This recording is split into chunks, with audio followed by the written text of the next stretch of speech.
ابو موسیٰ اشعری کہتے ہیں کہ ایک سفر میں ہم رسول اللہ صلی اللہ علیہ وسلم کے ساتھ تھے. جب ہم کسی وادی میں اترتے تو لا الہ الا اللہ اور اللہ اکبر کہتے اور ہماری آوازیں بلند ہو جاتی. تو نبی صلی اللہ علیہ وسلم نے فرمایا، اے لوگو اپنی جانوں پر رحم کرو، کیونکہ تم کسی بہرے یا غائب کو نہیں پکار رہے، وہ تو تمہارے ساتھ ہی ہے. بے شک وہ سننے والا اور تم سے بہت قریب ہے. اس کا نام برکتوں والا ہے اور اس کی عظمت بہت ہی بڑی ہے. تو اللہ سبحانہ وتعالی قریب ہے.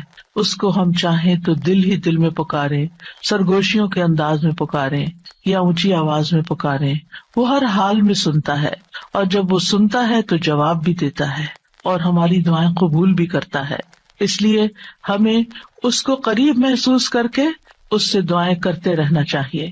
تو وہ دعا کی قبولیت کے اعتبار سے قریب ہے، دعا کو سننے کے لحاظ سے قریب ہے، اپنے علم کے اعتبار سے سب لوگوں کے قریب ہے، اور خاص طور پر عبادت کرنے والوں اور پکارنے والوں کے قریب ہے. یعنی اس کا قرب دو طرح کا ہے، ایک عام قرب ہے جو سب کے لیے ہے، اور ایک خاص قرب ہے جو اس کے خاص بندوں کے لیے ہے. اور وہ خاص بندے جو عبادت گزار ہیں، جو اس کا ذکر کرتے ہیں، جو اس کے شکر کرنے والے ہیں. تو اللہ سبحانہ تعالیٰ ان کی دعاؤں کو قبول کرتا ہے، ان کی مدد کرتا ہے اور انہیں نیک کاموں کی توفیق عطا کرتا ہے. یہاں پر آپ دیکھ رہے ہیں کہ فَإِنِّي قریب کہہ کے بندے اور رب کے درمیان کوئی فاصلہ نہیں رکھا گیا اس اعتبار سے کہ کوئی اور واسطہ ہو. یہاں اللہ سبحانہ تعالیٰ نے جواب کو قل یا فقل کہہ کے نہیں فرمایا، جیسا کہ دوسری آیات میں آتا ہے. جتنے بھی سوال صحابہ کرام نے رسول اللہ صلی اللہ علیہ وسلم سے کیے تو ان کے جواب میں اللہ تعالیٰ نے فرمایا قل، آپ انہیں بتا دیجئے. لیکن یہاں پر قل بھی نہیں آیا، ڈائریکٹ فإنی قریب، اذا سألک عبادی انی فإنی قریب، یعنی بیچ میں کوئی واسطہ نہیں لایا گیا. تو اس سے یہ پتہ چلتا ہے کہ ہمارے اور ہمارے رب کے بیچ میں کسی اور واسطے اور کسی اور وسیلے کی ضرورت نہیں. اور جب اللہ تعالیٰ نے یا عبادی کہہ دیا تو اس میں سارے بندے شامل ہو جاتے ہیں، چاہے وہ نیک ہوں یا بد ہوں، بڑے ہوں یا چھوٹے ہوں، گناہگار ہوں یا بہت پرہیزگار ہوں، کوئی بھی ہو، جو بھی اپنے رب کو پکارتا ہے رب اس کی پکار کو سنتا ہے اور وہ قریب ہے. لہٰذا جب ہمارا رب قریب ہے اور مجیب ہے، جیسا کہ آپ جانتے ہیں پروگرام کا نام بھی قریب و مجیب اسی لیے رکھا گیا کہ ہمارا اگر اپنے رب سے تعارف ہو جاتا ہے، ہم اپنے رب کو پہچان جاتے ہیں کہ ہم کس کو پکار رہے ہیں اور وہ کہاں ہے، تو جتنا جتنا ہمارا یہ یقین ہوگا کہ وہ ہمارے قریب ہے اور وہ سنتا ہے اور جواب دیتا ہے، اتنی ہی زیادہ محبت اور توجہ کے ساتھ، اخلاص کے ساتھ ہم دعا کریں گے انشاءاللہ. اور پھر آپ دیکھیے کہ اللہ تعالیٰ ہماری دعاؤں کو ضائع نہیں کرتا. اجیب دعوت الداعی اذا دعانی، مطلب یہ ہے کہ جو بھی مجھ سے مانگتا ہے وہ کچھ پا کے ہی لوٹتا ہے، وہ نامراد نہیں ہوتا. جیسے زکریا علیہ السلام نے کہا تھا کہ وَلَمْ أَكُنْ بِدُعَائِكَ رَبِّ شَقِيًّا، کہ اے رب تجھے پکار کر تو میں کبھی بدبخت ہوا ہی نہیں، کبھی مایوس ہوا ہی نہیں، کبھی محروم ہوا ہی نہیں. جب بھی تجھے پکارا تجھ سے کچھ پا ہی لیا. تو اس لیے ہر دعا کرنے والے کو یہ یقین ہونا چاہیے کہ ہماری دعا ضرور سنی جائے گی، کیونکہ شیطان انسان کے دل میں یہ وسوسہ ڈالتا ہے کہ تمہاری دعا قبول نہیں ہوگی. نہیں بھائی، ہر ایک کی دعا قبول ہوتی ہے اگر وہ صحیح معنوں میں اپنے رب کو پکارتا ہے، وہ دعاؤں کو سنتا ہے اور جواب بھی دیتا ہے. ضرورت اس بات کی ہے کہ ہم اپنے دل کو حاضر کر کے اللہ سے مانگیں، اخلاص کے ساتھ مانگیں، اور قبولیت کے جو اوقات ہیں یا جو علامات ہیں ان کو سامنے رکھتے ہوئے مانگیں. اور پھر ساتھ یہ بھی کہا گیا فَلْيَسْتَجِيبُوا لِي وَلْيُؤْمِنُوا بِي لَعَلَّهُمْ يَرْشُدُونَ، کہ انہیں چاہیے کہ وہ بھی میری بات مانیں. یعنی اگر یہ چاہتے ہیں کہ میں ان کی دعائیں قبول کروں تو پھر انہیں بھی چاہیے جب میں انہیں پکارتا ہوں، ایک تو یہ ہے نا کہ ہم اللہ تعالیٰ کو پکارتے ہیں، اور ایک اللہ تعالیٰ بھی ہمیں پکارتے ہیں. یعنی اللہ سبحانہ تعالیٰ کب پکارتے؟ ہر اذان میں پکار آتی ہے، حی علی الصلاح حی علی الفلاح. تو پھر ہم کیا کرتے ہیں؟ کیا واقعی ہم صلاح کی طرف جاتے ہیں یا نہیں؟ اسی طرح قرآن مجید میں بہت دفعہ یا ایھا الذین آمنوا کہہ کے ہمیں پکارا گیا ہے. اے لوگو جو ایمان لائے ہو، یا ایھا الناس کہہ کے تمام انسانوں کو پکارا گیا ہے، تو کیا ہم انسان بھی اپنے رب کی پکار کو سنتے ہیں؟ کیا ہم بھی جواب دیتے ہیں؟ کیا ہم بھی اس کی طرف بڑھتے ہیں؟ اور پھر یہ کہ وَلْيُؤْمِنُوا بِی، چاہیے کہ وہ مجھ پر ایمان لائیں، چاہیے کہ وہ میری بات مانیں، لعلہم یرشدون، شاید کہ وہ سیدھی راہ پا جائیں۔ رسول اللہ صلی اللہ علیہ وسلم نے فرمایا، تم میں سے ہر ایک کی دعا قبول کی جاتی ہے جب تک کہ کوئی گناہ یا قطع رحمی کی دعا نہ کرے، بشرطے کہ جلدی بھی نہ کرے۔ پوچھا گیا یا رسول اللہ وہ جلدی کیا ہے؟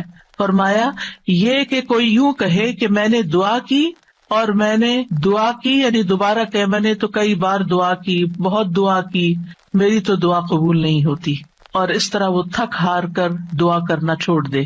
ایسا نہ کرے بلکہ دعا کرتا رہے، کیونکہ اس کی قبولیت کے مختلف طریقے ہیں۔ تو اللہ سبحانہ وتعالی ہم سے قریب ہے۔ ایک اور آیت میں آتا ہے سورۃ ہود کی، وَإِلَىٰ ثَمُودَ أَخَاهُمْ صَالِحًا قَالَ يَا قَوْمِ اعْبُدُوا اللَّهَ مَا لَكُم مِّنْ إِلَٰهٍ غَيْرُهُ هُوَ أَنشَأَكُم مِّنَ الْأَرْضِ وَاسْتَعْمَرَكُم فِيهَا فَاسْتَغْفِرُوهُ ثُمَّ تُوبُوا إِلَيْهِ إِنَّ رَبِّي قَرِيبٌ مُّجِيبٌ۔ اور سمود کی طرف ان کے بھائی صالح کو بھیجا، اس نے کہا اے میری قوم، اللہ کی عبادت کرو، اس کے سوا تمہارا کوئی معبود نہیں، اسی نے تمہیں زمین سے پیدا کیا اور تمہیں اس میں آباد کیا، سو اس سے بخشش مانگو، پھر اس کی طرف پلٹ آؤ، یقیناً میرا رب قریب ہے، قبول کرنے والا ہے۔ ان ربی قریب مجیب۔ یہاں قوم سمود کی بات کی جا رہی ہے۔ یہ لوگ مدائن کے علاقے میں رہتے تھے جو تبوک اور مدینہ منورہ کے درمیان واقع تھا۔ صالح علیہ السلام نے اپنی قوم کو ایک طرف اللہ سبحانہ تعالیٰ کی عبادت کی دعوت دی، توحید کی دعوت دی کہ صرف وہی تمہارا معبود ہے جس نے تمہیں پیدا کیا، جس نے تمہیں زمین میں آباد کیا، لہٰذا تم شرک سے اجتناب کرو، صرف اللہ کی طرف رجوع کرو۔ کیوں؟ اس لیے کہ وہ بہت قریب ہے، اپنے بندوں کی دعائیں سنتا ہے۔ تو آپ دیکھیے، جو آپ کے قریب ہو اور جو آپ کی بات بھی سنتا ہو، تو کیا آپ نہیں چاہیں گے کہ آپ اس کے قریب ہوں؟ یہاں پر آپ دیکھیے کہ دعا کرنے سے پہلے دو چیزوں کی بات ہے، استغفار اور توبہ کی، کہ اس سے استغفار کرو اور توبہ کرو تو تمہاری دعائیں قبول ہوں گی۔ توبہ کا مطلب یہ ہے کہ گناہوں سے کنارہ کشی اختیار کرو اور اس بات کا پکا وعدہ کرو کہ آئندہ گناہ نہیں کرو گے، اور استغفار کا مطلب ہوتا ہے بخشش طلب کرنا کہ اللہ ہمیں معاف کر دے، ہمارے گناہوں پہ پردہ ڈال دے۔ اور توبہ اور استغفار دونوں ہم معنی بھی ہیں۔ امام ابن قیم کہتے ہیں استغفار میں توبہ شامل ہے اور توبہ میں استغفار شامل ہے، اور جب ان کو الگ الگ بولا جاتا ہے تو پھر اس کا معنی الگ الگ بھی ہوتا ہے، اور اگر یہ دونوں اکٹھے آئیں یعنی ایک دوسرے کے ساتھ مل کر آئیں تو استغفار کا مطلب یہ ہوتا ہے کہ زندگی میں جو ہم کر چکے ہیں غلط کام، برائیاں، اللہ تعالی ہمیں ان کے شر سے محفوظ رکھے، اور توبہ کا مطلب یہ ہے کہ ہم آئندہ گناہ میں پڑنے کے شر سے آپ کی مدد چاہتے ہیں، حفاظت چاہتے ہیں۔ اور توبہ اس پختہ ارادہ کو بھی کہتے ہیں کہ دوبارہ گناہ نہیں کریں گے، آئندہ یہ نہیں کریں گے۔ تو ان ربی قریب مجیب، میرا رب یقیناً قریب ہے، مجیب ہے، اور یہاں قریب قرب سے شفقت اور اکرام کے معنوں میں، یعنی رب بہت شفیق اور مہربان ہے، بہت کریم ہے، اور اس کا اپوزٹ ہوتا ہے بعید، دور، اور بہت کا لفظ سختی کے لیے بولا جاتا ہے کہ وہ جو شفیق نہ ہو، سخت ہو، کرخت ہو، اور پھر یہ کہ کچھ نہ دے، تو ایسا نہیں ہے ہمارا رب۔ ہمارا رب قریب ہے، مہربان ہے، اور اس کے ساتھ ساتھ یہ کہ وہ اپنے بندوں کا اکرام کرتا ہے اور انہیں سیدھے رستے پر چلاتا ہے، ان کی رہنمائی کرتا ہے، ان کی ضروریات پوری کرتا ہے، ان کی حفاظت کرتا ہے، ان کو مدد دیتا ہے، ان کی مشکلات دور کرتا ہے۔ لہٰذا ہمیں اپنے رب کو قریب پاتے ہوئے، اور قربت کا ایک احساس ہوتا ہے۔ قریب ہونے کا مطلب یہ نہیں کہ اللہ سبحانہ تعالیٰ کسی نعوذ باللہ فزیکل فارم میں ہمارے ساتھ بیٹھے ہوئے ہیں یا ہمارے دل میں بیٹھے ہوئے ہیں، یہ مطلب نہیں ہے قریب کا۔ قربت ایک احساس کا نام ہے۔ آپ نے دیکھا ہوگا بہت سے لوگ دور ہوتے ہوئے آپ کے دل کے قریب ہوتے ہیں، اور کئی لوگ آپ کے ساتھ رہتے ہوئے، آپ کے ساتھ بیٹھے ہوئے، آپ کے ساتھ زندگی گزارتے ہوئے بھی آپ سے دور ہوتے ہیں۔ تو اللہ سبحانہ تعالی کا قرب محسوس کرنے کی چیز ہے، اس طرح کہ وہ سنتا ہے. اللہ سبحانہ تعالیٰ سنتا ہے، السمیع ہے، اللہ تعالیٰ دیکھتا ہے، البصیر ہے، اللطیف ہے، الخبیر ہے، ہمارے دلوں کے راز بھی جانتا ہے. تو اس سے بڑھ کے قریب کون ہوگا جو شہرک سے بھی زیادہ قریب ہے، اور جو ہمارے دل میں خیال اٹھ کر جو ہمارے دماغ تک جاتا ہے اس سے پہلے کہ دماغ تک جائے وہ بیچ میں حائل ہوتا ہے اور وہ جان لیتا ہے کہ بندہ کیا سوچ رہا ہے. نہ صرف یہ کہ وہ یہ جانتا ہے کہ اس وقت کیا کر رہے ہیں ہم، وہ یہ بھی جانتا ہے ہم پاسٹ میں کیا کر چکے ہیں، اور وہ یہ بھی جانتا ہے کہ ہم فیوچر میں کیا کچھ کرنے والے ہیں. کوئی اور ہے ایسا جو اتنا زیادہ ہمیں جانتا ہو؟ کیا وہ ہماری ضروریات کو نہیں جانتا ہوگا؟ کیا وہ ہمارے دکھ کو نہیں جانتا؟ کیا وہ ہماری پریشانیوں کو نہیں جانتا؟ کیا وہ ہماری زندگی کے مقاصد کو نہیں جانتا؟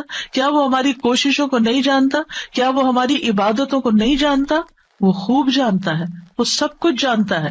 تو جو جانتا ہے اس سے مانگے بنسبت اس کے کہ جو جانتا بھی نہیں ہے اور ہم اس سے توقعات لگا کے بیٹھے رہے کہ یہ ہمارے لیے کچھ کریں گے. عام طور پر ہم جب کسی مشکل کا شکار ہوتے ہیں تو پھر بندوں کی طرف دیکھتے ہیں، نہیں، جو اپنے رب کو قریب پاتے ہیں وہ اپنے رب ہی کی طرف دیکھتے ہیں اور رب ہی کی طرف پلٹ پلٹ کر جاتے ہیں. اور تابا یتوبو کا مطلب پلٹ پلٹ کر جانا بھی ہے کہ واپس پلٹتے ہیں کہ اللہ تعالیٰ اگر ہماری کسی بات سے آپ ناراض ہو گئے یا ہم سے خفا ہیں تو ہم تیری ہی طرف پلٹتے ہیں. اعوذ بک منک، تجھ سے ڈر کے پھر تیرے ہی پاس پناہ لیتے ہیں اپنے گناہوں کے شر سے بچنے کے لیے، اپنی سیئات سے بچنے کے لیے. تو اس لیے تھرو آؤٹ جو ہمارا انشاءاللہ پروگرام ہوگا اس میں آپ یہ 2 لفظ بس پکے کر لیں، وہ قریب ہے، وہ مجیب ہے، وہ بہت قریب ہے اور وہ جواب بھی دیتا ہے، وہ دعائیں قبول بھی کرتا ہے. اس لیے اس رمضان میں خوب خوب دعائیں کرنی ہے. اور ویسے بھی آپ دیکھیں کہ دعا افضل ترین عبادت ہے. الدعاء مخ العبادہ، عبادت کا جوہر ہے، عبادت کی ٹاپ پر ہے. تو رمضان کا مہینہ عبادت کے لیے، لہٰذا اس عبادت میں دعاؤں کا ایک خاص حصہ ہونا چاہیے. دعا ہے کیا؟ دعا کا لفظ عربی زبان میں دال عین واو سے مل کر بنا ہے. دعا یدعو دعاء و دعوتن، یہ 2 مصدر ہیں اس سے. اور دعا کا لفظی معنی ہوتا ہے کسی کو آواز اور کلام کے ساتھ مائل کرنا، پکارنا، یعنی آواز بھی دینا، اس سے بات بھی کرنا اور اس کو اپنی طرف متوجہ کرنا. ایک ہوتا کسی سے بات کرنا لیکن اس میں مقصد یہ نہیں ہوتا کہ میری طرف متوجہ ہو. مثلا میں آپ سے بات کر رہی ہوں اس وقت تو مجھے آپ سے یہ ایکسپیکٹیشن نہیں کہ آپ میری طرف متوجہ ہو کہ میری کوئی مدد کریں.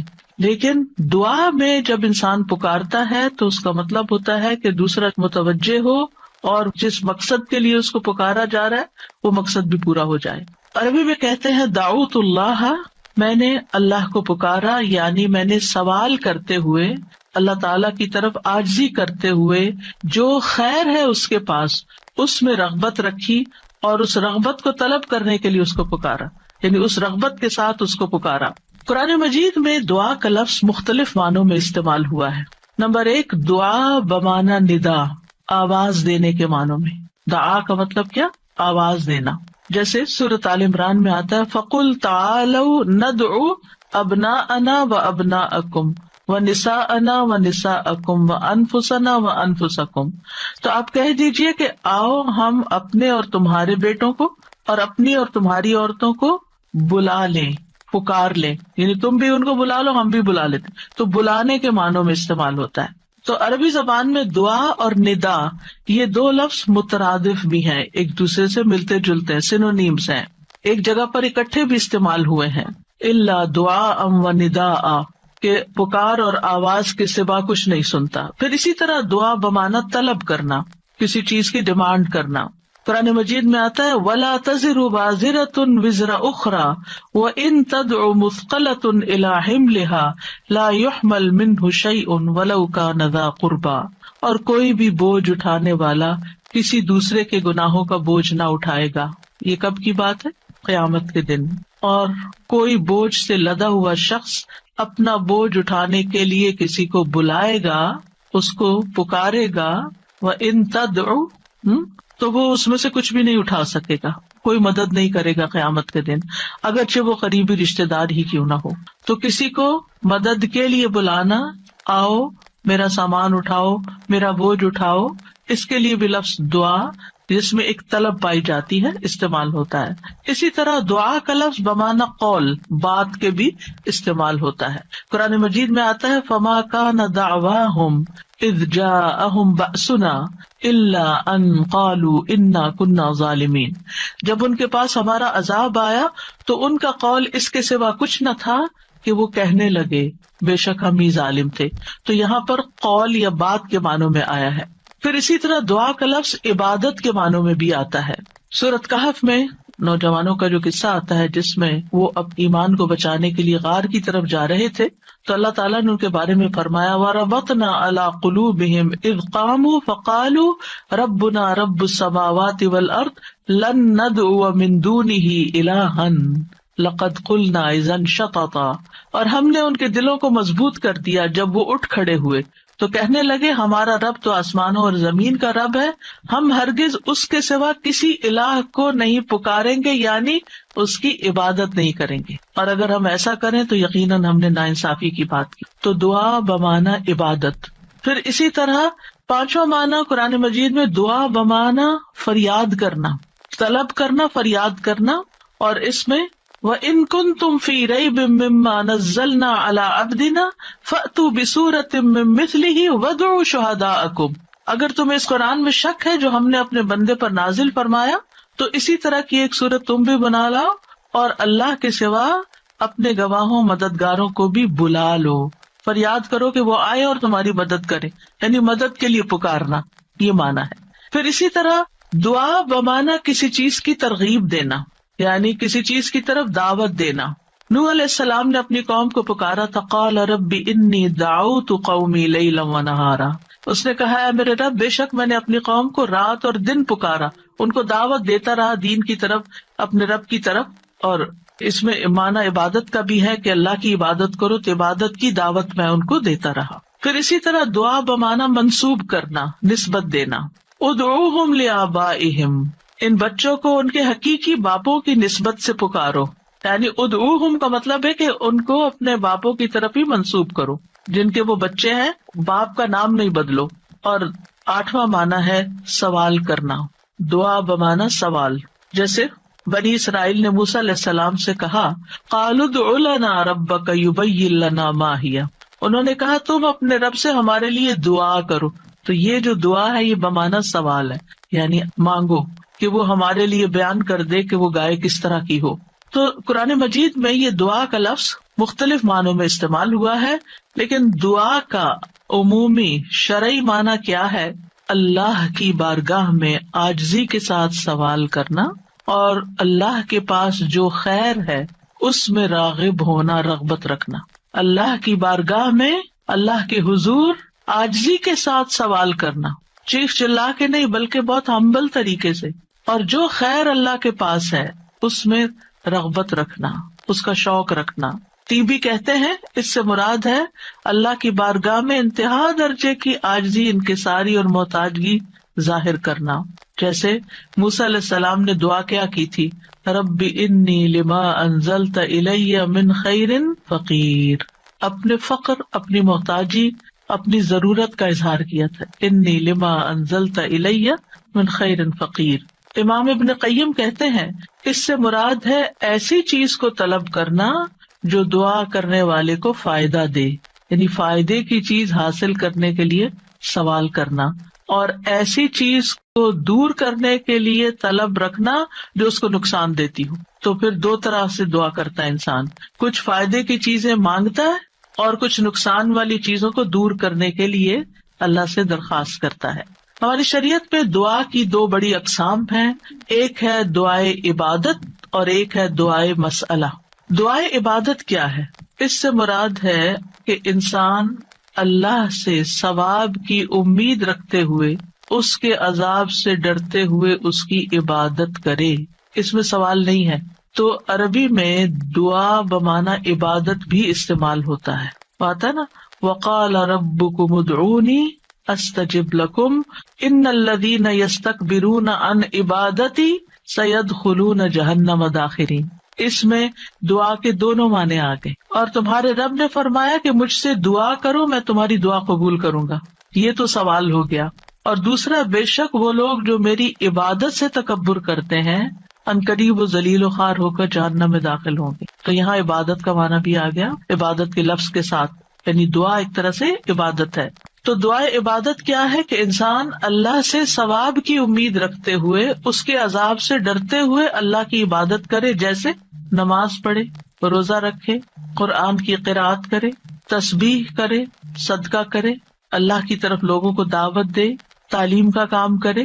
تو انسان ان میں سے جو بھی عبادت کا کام کرے گا وہ دراصل اللہ کی طرف راغب ہوگا، کیونکہ دعا میں رغبت پائی جاتی ہے. اور جو شخص مثلا نماز پڑھتا ہے تو گویا وہ زبان حال سے دعا کر رہا ہوتا ہے، اللہ سے بخشش مانگ رہا ہوتا ہے کہ اللہ تعالیٰ ہمارے اوپر رحم کیجیے، ہم نے جو گناہ کیے ہیں آپ ان کو معاف کر دیجیے. کیونکہ نماز بذات خود کیا کرتی ہے؟ بلاؤں کو ٹالتی ہے، گناہوں کو معاف کرنے کا ذریعہ ہے. ٹھیک ہے. اچھا، صدقہ کیا کرتا ہے؟ گناہوں کی آگ بجھاتا ہے. ٹھیک ہے نا. تو یہ جو گناہوں کی آگ کا بجھنا ہے، یہ ہم بول کے بھی کہہ سکتے اللہ میں جہنم کے عذاب سے بچا، تو وہ ہماری زبان بول رہی ہوتی ہے. لیکن جب ہم صدقہ دے رہے ہوتے ہیں تو گویا ہمارا عمل جو ہے وہ اسی چیز کا تقاضا کر رہا ہے کہ ہم اپنے اوپر سے گناہوں کا بوجھ اتارنا چاہتے ہیں. تو ایک دعا سوال کے انداز میں ہوتی ہے اور ایک دعا حال کے ساتھ بیان ہو رہی ہوتی ہے، عمل کے ساتھ ہو رہی ہوتی ہے. اور دوسری جو دعائے مسئلہ ہے جس میں مانگنے کی دعا ہوتی ہے، تو وہ یہ ہے کہ انسان دنیا اور آخرت کی کوئی بھی بھلائی طلب کرنے اور دنیا اور آخرت کے نقصان کو دور کرنے کا سوال اللہ سے ہی کرے. دنیا اور آخرت کی کوئی بھی بھلائی مانگنا اور دنیا اور آخرت کے کسی بھی نقصان سے بچنا، یہ بس اللہ ہی سے کرے اس کا سوال. یہ دعائے مسئلہ ہے، یہ سوال کرنے والی، یعنی وہ دعا جس میں ہم سوال کرتے ہیں. کن چیزوں کا سوال کرتے ہیں؟ دنیا اور آخرت دونوں. آخرت نہیں بھولنی. ربنا آتنا فی الدنیا حسنۃ وفی الآخرۃ حسنۃ وقنا عذاب النار. تو دنیا اور آخرت کی حسنہ مانگنا اور دنیا اور آخرت کے عذاب سے، مصیبت سے بچنا. وقنا عذاب النار، سب سے بڑی مصیبت تو آگ ہے نا، یعنی اس کی کوئی تکلیف انسان کو پہنچے. نبی صلی اللہ علیہ وسلم نے فرمایا دعا عبادت ہے. قال الدعاء هو العبادۃ قال ربکم ادعونی استجب لکم. تمہارے رب کا فرمان ہے میں پکارنے والے کی دعا قبول کرتا ہوں جب وہ مجھے پکارتا ہے. تو دعا جو ہے یہ عبادت کی اقسام میں سے سب سے عظیم قسم ہے. امام خطابی اپنی کتاب شأن الدعاء میں کہتے ہیں، اس حدیث کی وضاحت کرتے ہوئے الدعاء هو العبادہ، وہ کہتے ہیں کہ دعا عبادت کا ایک بڑا حصہ ہے یا سب سے افضل عبادت ہے.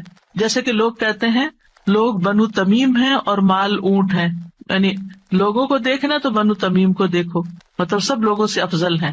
نبی صلی اللہ علیہ وسلم اسی سے تھے نا، اور ان کی تعداد بھی زیادہ تھی. اور اسی طرح عربوں کے ہاں مال کی سب سے بڑی قسم اونٹ ہوا کرتے تھے. وہ کہتے ہیں مال تو اصل میں اونٹ ہے اور لوگ تو بنو تمیم ہی ہیں. تو اسی طرح کہا گیا دعا تو عبادت ہی ہے. الدعاء هو العبادہ، دعا ہی عبادت ہے. الحج عرفہ، تو اس کا یہ مطلب ہے کہ صرف عرفہ میں جاؤ، یہ نہیں. مطلب یہ ہے کہ جتنے بھی ارکان آپ حج کے ادا کرتے ہیں ان میں سے عرفہ کے دن کا قیام اگر کسی نے پا لیا تو اس کا حج ہو گیا، اور وہ سب سے بڑا دن ہے جس میں بخشش ہوتی ہے. تو یہ عربوں کے کہنے کا ایک انداز بھی ہے نا. اور مراد اس سے کیا ہے کہ دعا سب سے افضل عبادت ہے اور ساری اطاعتوں اور ساری بندگیوں کا مغز ہے کہ انسان اپنی ہر پریشانی اور ہر ضرورت میں اللہ کی طرف متوجہ ہو جائے. یہ ہے اصل مقصد. اگر کسی مشکل میں پڑ گیا ہے تو اس مشکل کے دور ہونے کے لیے بس اللہ ہی کی طرف رجوع کرے اور اسی کا انتظار کرے کہ وہی کاٹے گا. لوگوں سے توقعات ہٹا لے. اس کا یہ مطلب نہیں کہ ہم لوگوں سے ہیلپ لے نہیں سکتے.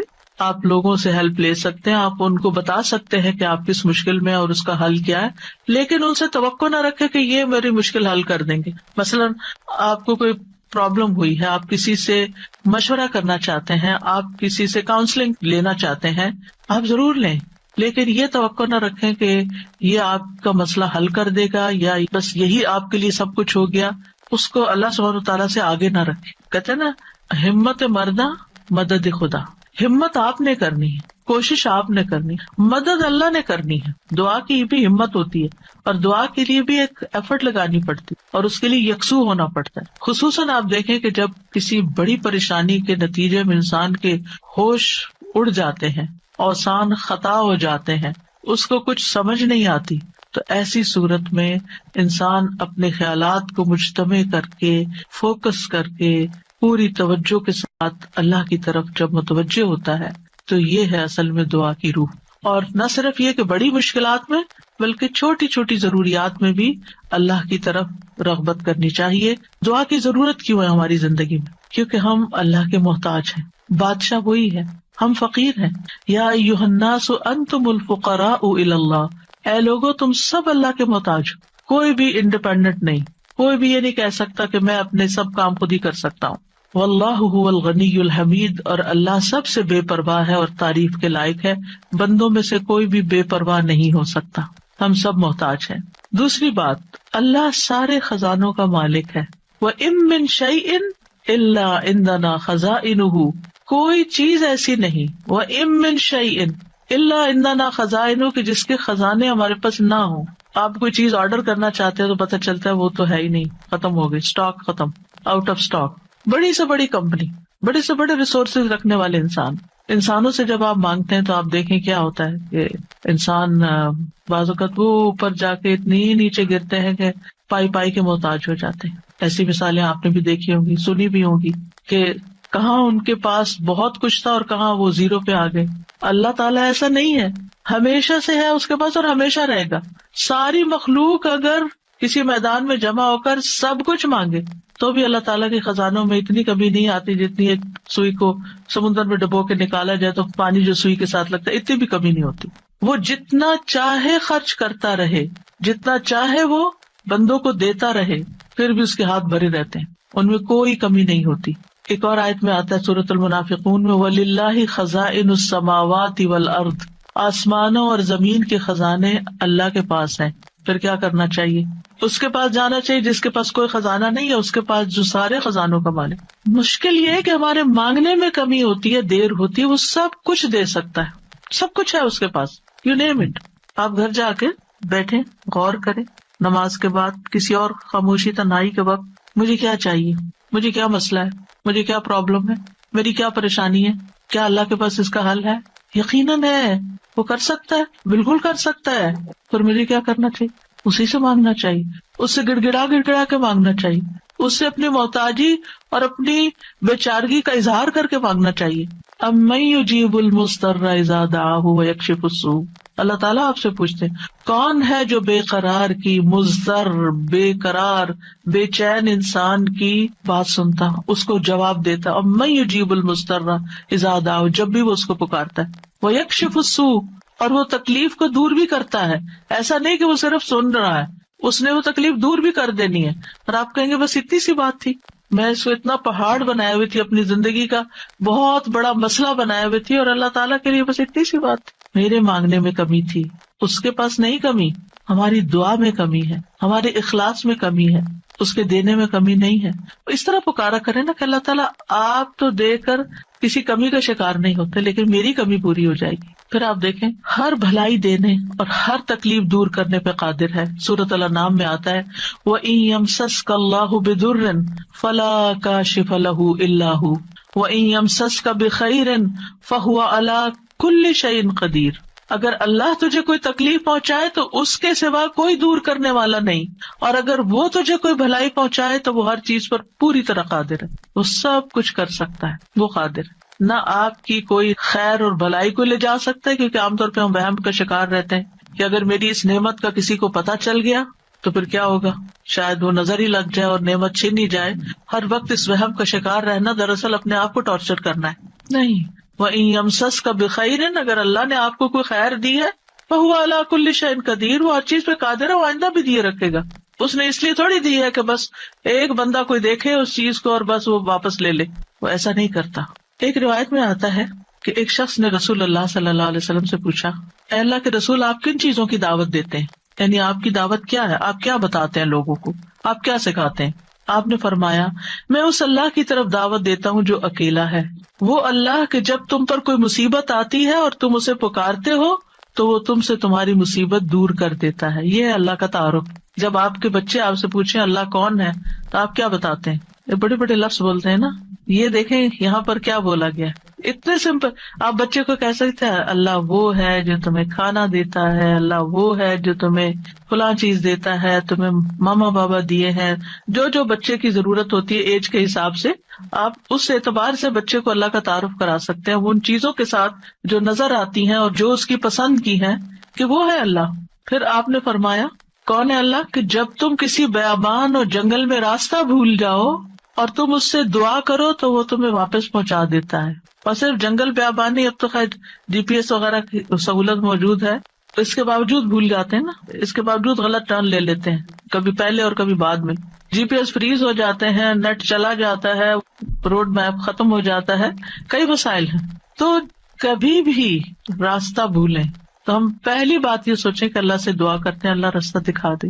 راستہ بھولنے پر مجھے کبھی ٹینشن نہیں، میں ہمیشہ سوچتی ہوں اللہ پہنچا دے گا، ہو جائے گا، کوئی مسئلہ نہیں. اللہ کے تو علم ہے نا. میں تو کہتی ہوں کہ آپ کو پتا ہے نا کہاں ہے، بس وہاں لے جائیں. ہمیں نہیں پتا، آپ کو تو پتا ہے نا. تو جب آپ اللہ سے مانگتے ہیں کبھی لاڈ پیار سے، کبھی اس کی کسی صفت کا واسطہ دے کر، کبھی اپنی عاجزی محتاجی ظاہر کر کے، تو وہ ضرور سنتا ہے. پھر فرمایا وہ ذات کہ جب تم قحط سالی میں مبتلا ہوتے ہو اور تم اس سے دعا کرتے ہو تو وہ تم پر پیداوار ظاہر کر دیتا ہے، یعنی تمہاری پیداوار اگا دیتا ہے زمین سے. یہ ہے اللہ، یہ اللہ کا تعارف. پھر آپ دیکھیے کہ ہم کیوں اللہ سے مانگے، کیونکہ زمین و آسمان کی ساری مخلوق اللہ ہی سے مانگتی ہے، تو ہم کیوں نہ مانگے. آپ غور کیجیے ذرا اس بات پر، یسألہ من فی السماوات والارض کل یوم ھو فی شأن. اسی سے مانگتا ہے جو کوئی آسمانوں اور زمین میں ہے، ہر دن وہ ایک نئی شان میں ہے. اسی سے مانگ رہا ہے ہر کوئی جو آسمانوں اور زمین میں ہے، ہر کوئی. کون کون ہے آسمانوں اور زمین میں؟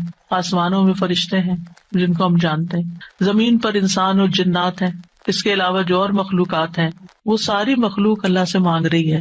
اگر ساری مخلوق اللہ سے مانگتے اور ہم کسی اور سے مانگنا شروع کر دیں، غیر اللہ سے مانگیں، تو کتنی حماقت والی بات ہے نا.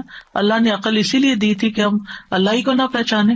تو اللہ سبحانہ وتعالیٰ سے سوال کرنے کے اعتبار سے 4 طرح کے لوگ ہیں. امام ابن تیمیہ کہتے ہیں پس تمام آسمانوں اور زمین کے لوگ اللہ سے سوال کرتے ہیں تو ان کے 4 درجات بن جاتے